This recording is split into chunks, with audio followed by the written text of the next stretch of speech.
이번 시간은 한 주간 기업 CEO들 동향을 살펴보는 CEO 풍향계입니다. 이번 주에는 구광모 LG그룹 회장과 김준 SK이노베이션 부회장 이야기를 김종력, 이은정 기자가 전해드립니다.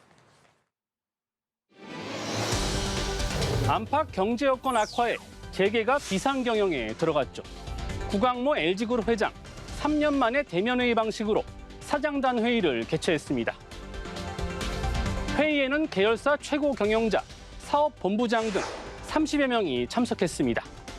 그룹 핵심 경영자들이 한 오프라인 공간에 모인 것은 2019년 9월 이후 3년 만입니다.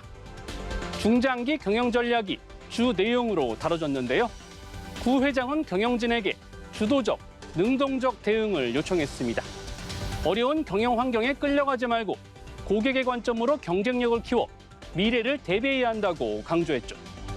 구 회장은 회의를 마친 뒤 곧바로 글로벌 현장 경영에 나섰습니다. 폴란드 LG 에너지솔루션 공장을 찾아 임직원을 격려했는데요. 폴란드 공장은 한 해에 전기차 100만 대분의 배터리를 생산할 수 있는 세계 최대 배터리 공장입니다. 또 마테우슈 모라비에츠키 폴란드 총리와 만나 2030 엑스포 부산 유치 지지도 요청했습니다. 김준 SK이노베이션 부회장. 창사 60주년을 맞아 임직원에게 격려 차원의 자사주를 지급합니다. SK이노베이션이 최근 자사주 55만여 주의 처분 계획을 공시했습니다. 본사와 자회사 임직원들에게 지급하기 위해서죠. 처분 예정 금액은 약 843억 원입니다. 임직원들은 창사 60주년인 오는 13일 60주씩 받게 되는데요. 처음에는 60만 원 상당의 기념품 지급이 검토됐지만 자사주를 지급하자는 김 부회장의 뜻이 최종 반영된 것으로 알려졌습니다. 자사주 지급은 연초 대비 40%나 떨어진 주가를 올리기 위한 방책이란 분석도 있는데요. 주식을 가졌으니 기업 가치 제고에 다 같이 노력하자는 뜻이 담겼다는 겁니다. 자사주 지급에 앞서 김 부회장은 60년간 회사를 잘 운영해왔으니 앞으로도 열심히 회사를 이끌어 나가자는 내용의 편지를 각 직원들에게 보내기도 했습니다. 차량 호출 서비스 타다를 운영했던 이재용 전 쏘카 대표. 1심에 이어 2심에서도 무죄를 선고받았습니다. 서울중앙지법은 여객자동차 운수사업법 위반 혐의로 불구속 기소된 이재용 전 쏘카 대표에게 최근 무죄를 선고했습니다. 법원은 기사와 함께 자동차를 대여하는 것은 적법한 영업 형태로 정착돼 있었는데 타다는 이런 서비스에 통신 기술을 접목했을 뿐이라고 판시했습니다. 1심과 같은 판결입니다. 2018년 출시된 타다는 스마트폰 앱으로 기사가 있는 11인승 승합차를 호출하는 서비스였죠. 당시 출시 1년 만에 회원수 170만 명을 기록할 정도로 인기였습니다. 하지만 검찰은 타다가 사실상 불법 콜택시처럼 운영된다고 봤습니다.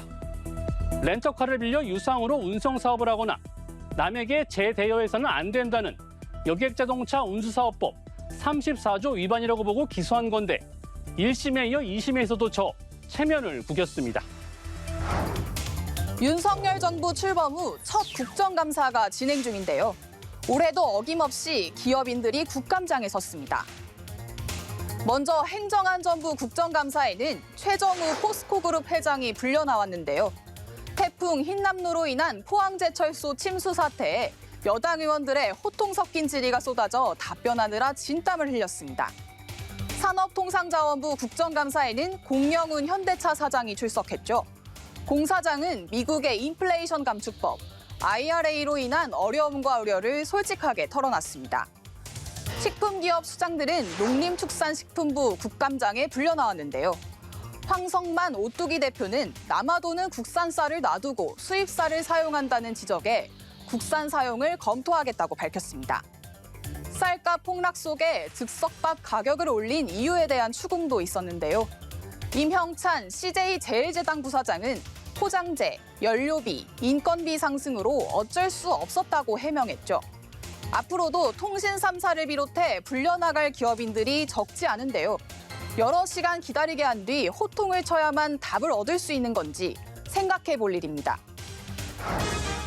세계 CEO 1,325명을 대상으로 한 설문조사에서 80% 정도가 향후 1년 안에 경기 침체가 올 것으로 전망했습니다.